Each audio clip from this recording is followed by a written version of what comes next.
It is Saturday, December 21st, and you are watching a new episode of You Don't Watch Sports right here on the Feo Grande YouTube network. I am Bill Smith, and I'm joined as always by my partner in crime, Feo Grande himself. Oh, Mari Ellis Omari. How was your sports week, baby? It was all right. Got some surprises in some cases and some obvious choices in the others. We'll get into them, but it was a good, solid sports week. Alrighty, yeah, we're gonna get in any particular reason why you're repping Battlehawks today. St. Louis, and it's a sports background. Nice. All right, we'll get into the meat of the conversation here in just a minute because we cover three topics here on You Don't Watch Sports, just to sprinkle a little information into your sports conversation as we are your guiding light through the sea that is sports talk. Topic number one, Omari. Let's get into the NFL.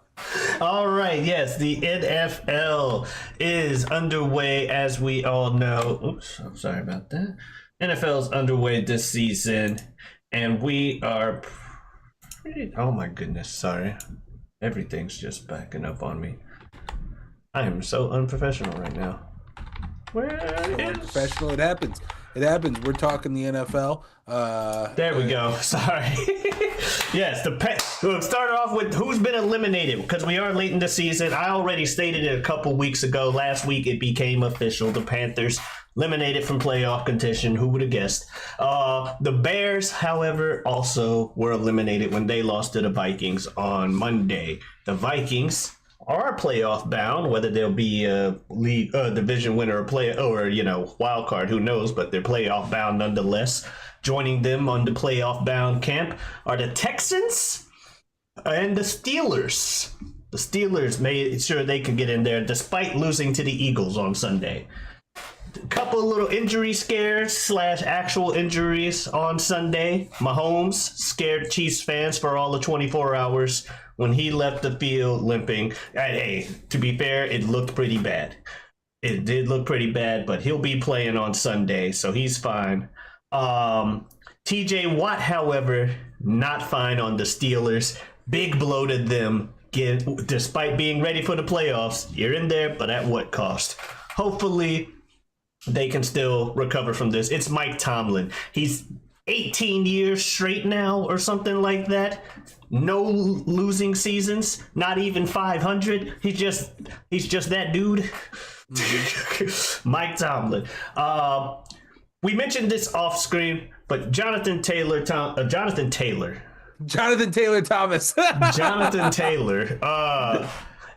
dropped the ball. He pulled what I call a Deshaun Jackson. Deshaun Jackson, great wide receiver, but I also know him from doing something twice in one season, and that is running to the end zone because he's so much faster than everybody else, getting cocky and dropping the ball right at the 1 yard line. And Jonathan Taylor, it happened to him on Sunday. It happened to another player 2 weeks ago. Don't know how this happens often. That's insane. It seems like it happens like once or twice every single season. Just do the run through the end zone and throw. If you want to do something flashy, because you get that running, you make sure you cross the line. You have to cross to get the thing. You get the extra momentum for the toss. Do that one. Opt for that. No, because these motherfuckers will throw it at the 2 yard line if they do that. How about you just hold it? Just hold it and then taunt. Get the touchdown and taunt or something. Yeah, if I play football, I'm gonna protect the ball so much that it's going to look like a bit.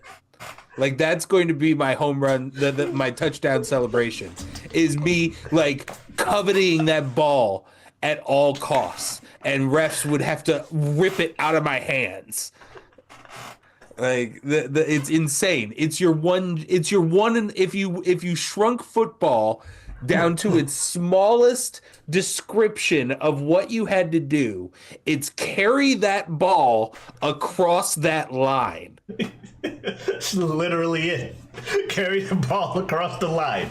That's football. That's the whole thing your offense is trying to do.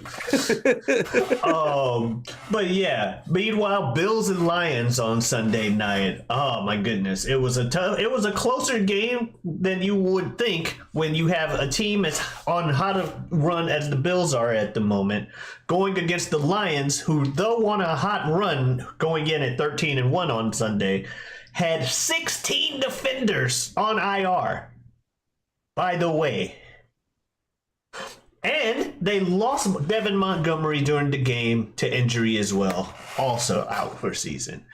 I feel so bad for Lions fans.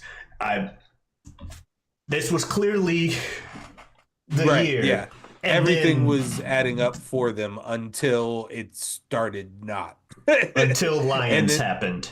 Yeah, and then it just, man. I mean, they're still in the playoffs. They are. Anything can happen any given Sunday. How many are we projected to return? Do you know? I do not know, but I don't know. I know their big dog on defense, Aiden Hutchinson, is one of those 16 that was out for season. That's when I first heard about their injury woes and didn't realize how bad it was. But yeah, Devin Montgomery, I think, is out for the rest of the season. He's their big running back. So there's goes part of their offensive power. Yeah. I want them to do well. They are in the NFC, which is still weaker than the AFC at the moment. So like you said, any given Sunday, all you got to do is get in there. 9-7 Giants beat the 19-0 Patriots. Right. All you need to do is get in there. Meanwhile, speaking of teams not doing their best right now, Atlanta is not liking what they see at quarterback. Kirk Cousins has been benched. They did, in fact, not like that. He has had a Rodgers-esque season coming off an injury. The Jets are also, they won last week, but it was against the Jaguars. However, today, apparently, or this weekend, the AFC North could be decided. Steelers versus Ravens. Go check that out. Who's going to take that, advantage into the playoffs out of the AFC North, and who's going to be a wild card team? So yeah, that's the NFL. Crazy times, people getting eliminated, people getting their seedings ready for playoffs. We're going to see what happens. See who bounces back and who keeps going forward. All right. Let's jump into topic number 2, where we're going to quickly cover some NBA roundtable stuff, starting with the Emirates Cup has finally finished up. I mentioned last week in my solo episode that we had lost all of our teams that we were rooting for at that point, leaving the Oklahoma City Thunder and the Houston Rockets versus the Bucks and the Atlanta Hawks. Bucks and Thunder ended up winning that and going into the championship, where our Milwaukee Bucks were the champions of the NBA Cup, which I believe were your season pick. One of your season picks, was it not? Yes, because they got Dame Lillard to add to Giannis. And then early on, I was like, what's going on, Bucks? You guys are not doing anything. But they turned it around right around the time for this Emirates Cup. Giannis, Dame, and the boys took it 97-81 over the Thunder to win that. However, who watched it? I don't know. Apparently the NBA has a viewership problem right now.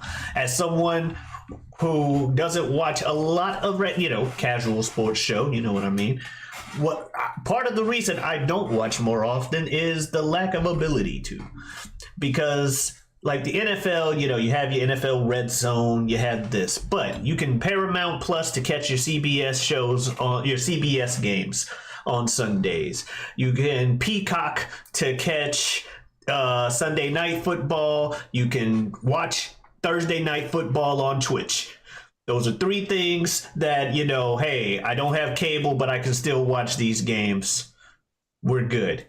NBA, apparently you can have the league pass and still not be able to watch your home team's games. The league pass. And there are still games you can't watch. Okay. So the NBA in all its greed is making things worse on themselves in that. Two, Very similar TV deals to baseball, unfortunately, where it is the same way. For instance, like to put it under my microscope, if I were to buy the MLB streaming package that allows me to watch every single game being produced by the MLB, and I can have the audio feed from the home team or the away team. I can have the video feed from the home team or the away team. If they have Spanish broadcasters, or depending on what athletes might be playing, maybe even Japanese broadcasters, I can even select that. Very, very cool features. Pop-up bonus facts could be added if you allow those settings. All kinds of cool stuff, except watching St. Louis Cardinal games. For that, I would need to buy a cable subscription to Spectrum or AT&T Uverse or Dish, something that carries the Bally Sports Midwest package. It's insane. It's insane. yeah, so NBA, that's part of it, and another part of it is people complaining about the product on the floor. We're past the honeymoon phase of the 3-point era. We're way past it, to the fact where even LeBron, who's been shooting more threes than he ever did in the past few years, is sitting here at a press conference because they asked him what to do. He's like, hey, we got a problem, not just with people watching the All-Star game. There's too many fucking threes being thrown. He actually dropped an F-bomb and just like, there's too many fucking threes. But what are we going to do? We got to change something. But it's like, I like 3-point shots. I'm going to be honest. I play 2K. When I play 2K or something like that, I'm going to chuck up a lot of threes. 3 points or more than 2, you know? But at the same time, there's less of what brought people to the game, the dunking, all the other stuff, the crossovers, and, broke your ankles, motherfucker. Now it's 3-pointer or draw a foul or flop so you can throw free throws. What James Harden perfected to get his 41 points. I'm not saying anything against him, good or bad. I said he perfected it. He's one of the best scorers because he found a way to get it in there. It's gaming the game. Yeah. It's again, same for baseball. Like, math ruins sports. Because and this is coming from a nerd geek dork, but you get these nerds in the room with these athletes, and then these nerds get loud enough voices, and they're like, fellas, did you realize that 3 points is larger than 2 points? Here's the mathematical probabilities of if you only ever shot threes and you only made those threes at a 60%, 50% rate, but then you made all of these twos at a 70-80% rate. Guess what point total ends up being higher? It's the 3-pointers thing, Math ruins sports. Mm-hmm. It's the same with baseball, where we went through this slice of it's home runs and it's on base. So it was the 3 true outcomes is what it ended up being called. Home run, walk, strikeout. Like, and it makes a more boring game. Is it more efficient of a game being played by the athletes and the team? Like, are they figuring out a better way to play the game? I suppose technically the math tells you that, but is it more entertaining to watch? No. It's been happening in baseball for almost a full decade now, as their viewership slowly dwindles. And all I can say for NBA fans is it does bounce back. Things revert and things go in cycles. There's always the counter ebb to the flow. I don't know if that can happen in the NBA. Well, we're starting to get our foreign player that's better than all the Americans. with like Wemby coming in, and that's gonna be the first of many and keep the trend going. I mean, we already had Giannis and Luka and stuff like that. So like how baseball's being taken over by the Japanese, the world influence on the NBA is already happening. We still had we had people saying that the NBA champions shouldn't be called the world champions because the rest of the world has better players. So there will be more eyes coming, because if you can get one of the other if you can get France to start watching a lot, because of Wemby, or you can get one of those dedicated countries, like pick a Latin country to have somebody that's just on that high elite status, they will watch the hell out of that kind of stuff. Right. So they need that kind of spark, or something to make the games more interesting to watch, aside because people aren't really running plays anymore. It's literally just come do a pick so I can sidestep and shoot a three.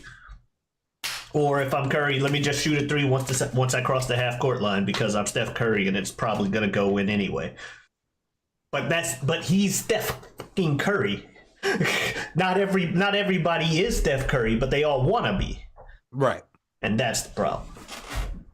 All right, let's move into topic number 3, Omari, where I teased this topic in our full video of the Feo Grande's best wrestlers of 2024 over on the mock draft side of this channel.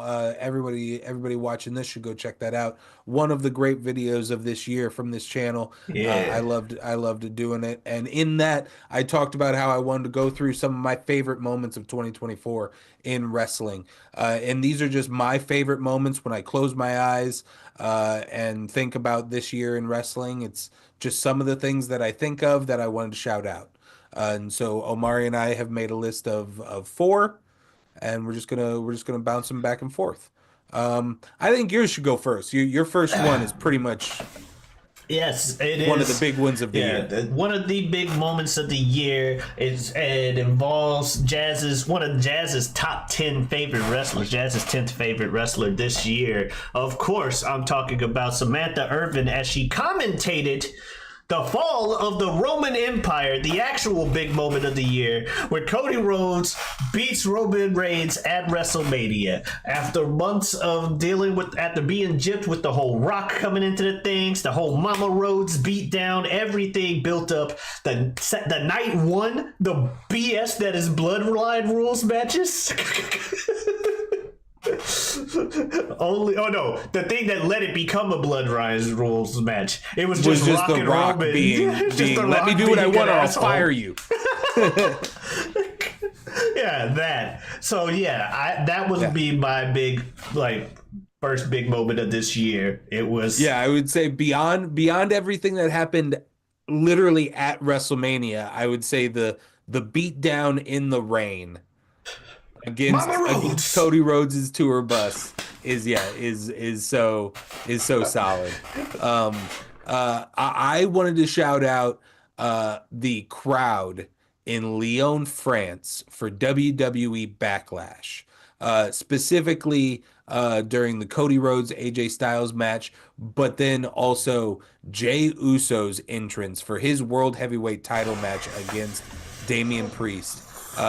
He had just started receiving the Fireflies a couple of weeks before this, and France took the cue like no other crowd this year has. It was visually stunning. It was breathtaking, in literal sense. Like it was so powerful. Like I've talked about before how those are the things that I'm watching wrestling for. It is just those shots, those community moments yeah, kind of thing is just, oh my God, so powerful to me. And so I wanted to shout out the crowd in Lyon, France. Incredible PLE. Yeah, that's a great event too. Another moment I had is we in AEW, just to not be WWE biased on here. Bryan Danielson's retirement match and the subsequent reveal, specifically the subsequent reveal of Jon Moxley's new faction, wherein they murder, well, not literal, but yes, they murder Bryan Danielson in the ring to show, like, no, Moxley's back, and not only is he back, but he's more mad than ever. Absolutely. He's already an unstable individual, and now he's murdering people. That finish, and then the promo that was released, the Dynamite following, is what. Yeah, wow. I've never been that much of a Jon Moxley, Dean Ambrose guy. Those two moments made me a Jon Moxley guy. It did. I to the point where I was shocked that I was the only person who had him on their top 10. I had him on the top 10, and I talked myself out of it because I thought nobody else would. Being on the list. Also, yeah, with Big Bro Ibn being there, and he didn't have Moxley. Right? But yeah. Interesting. I'm gonna go. My next one is a shout out to a wrestler. A fun part of my year has been my wife slowly getting into a little bit of wrestling just because it's happening around her, you know? And one of her favorite people is Nia Jax. And when I think about Nia Jax and her 2024, I think about her Queen of the Ring moment, and specifically the finish to that match that I believe I'm only listing on here because Lyra Valkyria wrestled like the very next Monday, and seemed to be doing good. So I don't think it was a botchy thing. I think they just wanted to make it a moment look hard and good. But boy, Omari and I were watch partying that pay-per-view together, and we both thought that she killed Lyra Valkyria. Like, we thought she was dead. Jesus, the epitome of a squash match. Just Oh man. Yeah. So that one, and yeah, the way Lyra just like climbing herself up with the ropes. I had never seen anybody doing that to Nia's, like, because obviously it's going to, like, it's a hard act to perform. And yeah, the emotion in it, and then obviously the grit and realism looking of it was very well executed. Yep. Speaking of the endings to things, we had a sad ending, but a big moment nonetheless. After 10 years, we saw the end of Big E in the New Day.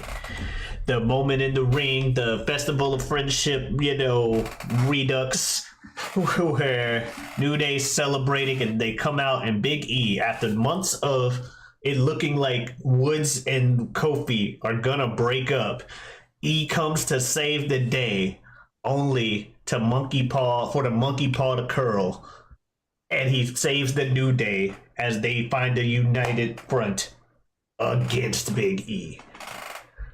And given everything else that storyline it had, where they started throwing in real jabs at one another, I put real in quotes because I'm pretty sure these guys are still friends in real life. But they're just, like, you ain't won a title ever. You don't so. Yeah, I didn't lose to Brock Lesnar in no 6 seconds either. And just for them to go, actually, what are we talking about? No, fuck you, Biggie. Wait, what? No one saw it coming, and where they've gone since has been great. But that moment, especially that in the ring, was about the more sad than the New Day just breaking up, was the two of them kicking E out.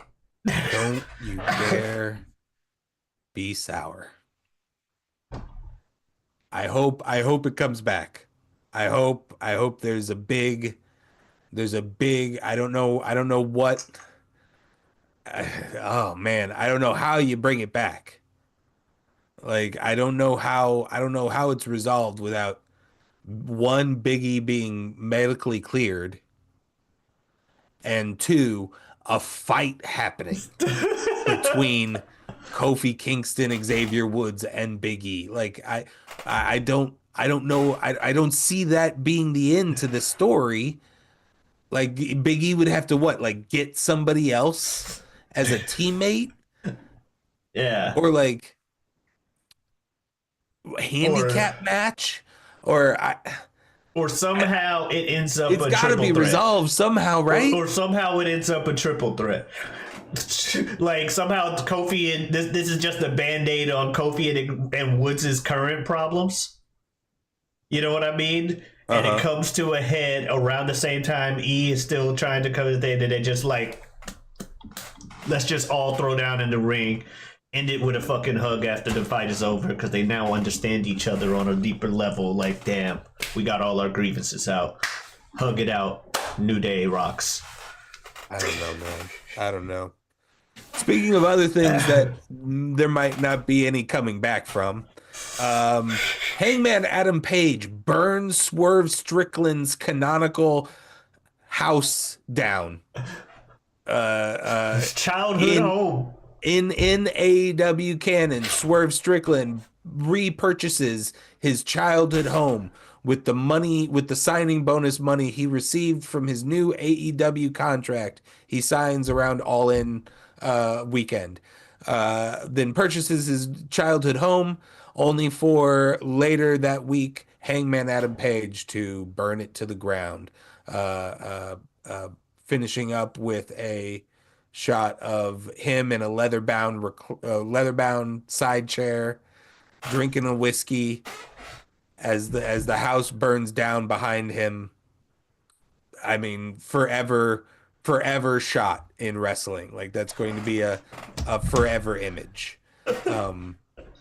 So you gotta mention it here. And yeah, their feud is absolutely 1A or 1B to a big feud of the year on the other side of the brand. Yeah. And brands. Yeah, big feud this year between a former AEW superstar and a current WWE superstar. I guess they're both current WWE superstars now, but CM Punk and Drew McIntyre have had a big rivalry this year. No house burning, but boy, it was still a lot of vitriol, and they brought a house or two down as well as they fought. But the big moment for me was the thing that truly kicked it off. Like, it got hinted at because of the Rumble and the I wish for this to happen, boo, boo, boo, boo. But it was the Mania where Drew McIntyre finally, after 2020 winning his title in an empty arena, he finally gets to win the title, surrounded by fans, get his moment, only to get, in his arrogance, brag to Punk and have Punk cost him that with Damian Priest's cash in of the Money in the Bank. And just him in the ring, the shot of him just, disappointed what just fucking happened, and everything that came after it, because these two have just hated each other since in canon, leading to that Hell in a Cell match. I enjoyed it. As a big Drew McIntyre guy anyway, I've said it before, I'll say it again, and a guy who's okay with CM Punk.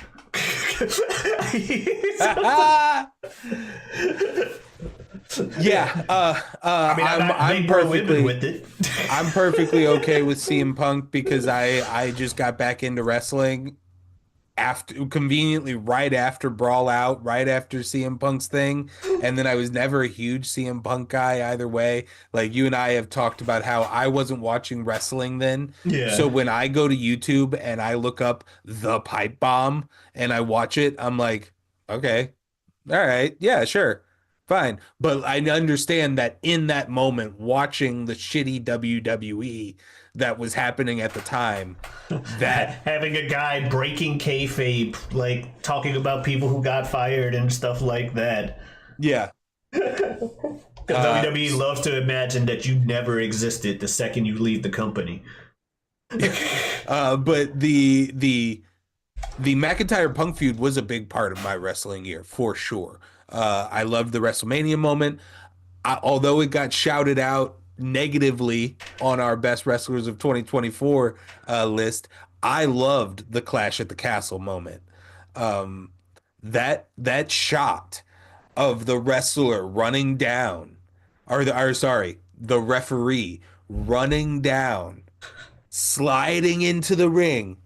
One, two,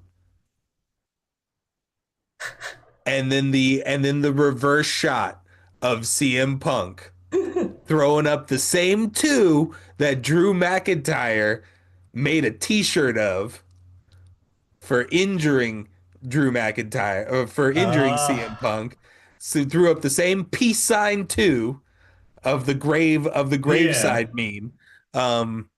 It was perfectly executed. Like I can understand people having emotional investment in the characters in that moment, and that's I feel like that's appropriate heat. No, I that's don't a feel like that's great. go away heat. I No, feel that's a like great. That's a great, that's especially when you add that flair to it about the two. yeah. He Yeah. he's sitting there going, it's just two, and then he goes like this. CM Punk goes, Uh huh. the shoulder tweaked up a little bit. I saw it. And then Drew McIntyre's sell of it, of just like, I'm gonna fucking kill you. It's great. It is great wrestling. Because Drew McIntyre is a guy you mentioned in canon. He's a man who in canon has actually swung swords at people that he doesn't like. Let's see. My final one is a thing that occurred here in St. Louis. Friend of the channel, Big Bro Ibn, got to see it live in person. But Swerve Strickland becoming the AEW champion, only I think the fifth African American in major wrestling to be their a champion. Happened here in St. Louis. I remember very specifically this social media video that AEW released of just this slow motion of the turnbuckle raising of the belt moment after the match, and the confetti is going, and it's a video that replays in my mind very frequently. Such a powerful moment, and Swerve Strickland was just on such another level with his rise through that Hangman feud, and yeah, really big moment for my wrestling year. Yeah, he bought the house while he was champion. I should have gone to that show. I was telling myself I should have gone to that show. I almost went to that show so many different times. The amount of times I opened Ticketmaster. I should have gone to that show. Yeah, that was a great moment too. You mentioned all the points of it, like that.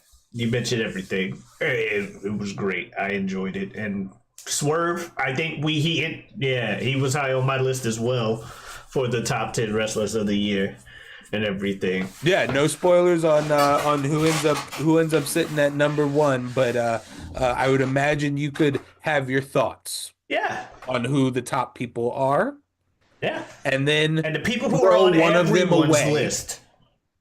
Yeah, you everyone watching this will have their immediate thoughts of who those top people are going to be. Yeah. Take one of them and throw them away because one person doesn't respect what we're trying to do here. He spoke his truth, okay? He spoke his truth. Go check that out. You'll see what we're talking about. But it also allowed another person to be talked about on the pedestal moment that wouldn't have been talked. Like if the one person was on the other person's list, even at number 10, our situation would be different at the end of the show. Fair. But because they didn't, it meant that we got to talk about somebody else True. on that pedestal that had an amazing year Yeah. and does deserve all the accolades. I So am I don't want to fine- I am discredit fine that. with who got number one in the end of the day. I'm I fine just who got thought- number 1, 2, and 3. I'm just and that we spoilers had a tie for third. I just wish we had a definitive list. And I feel like it comes into question because of one of ours contributions. Surprise, No, that's what it's not makes- who you think it's going to be. That's what makes it an actual list. A list of the people. Get all the Somebody was opinions in literally there. texting somebody, telling them that they were going to be a problem. And then that person ends up being the problem.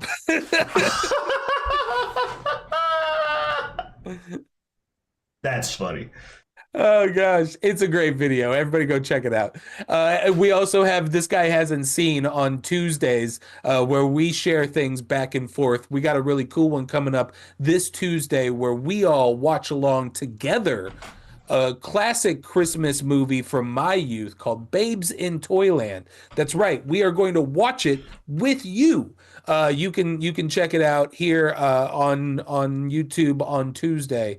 We also have Mock Draft that we just talked about. We have this show live every Saturday, and then Whatever We Want coming up on Wednesdays. That's got to be coming back soon, right? Oh yeah, it's got to be coming back soon. It's planned. We're back in contact with Super Jazz and stuff. So yeah, probably around the turn of the new year ish. But yeah, All right, I mean, it's sweet. holiday season. You know what I mean? What else you got for him there, Amon? I also have a Twitter and Twitch at Giotavi. That's Giotavi. Come on in, stop on by. Yeah, I'm streaming every day, 2:40. You know, it's gonna be interesting over the next week trying to do that with the travel and the holidays. But yeah, streaming every day. Check Sweet. it out. And yeah, I guess that's all we got to say. I believe you All said right. your part. Have a good sports week. All right, adiosness.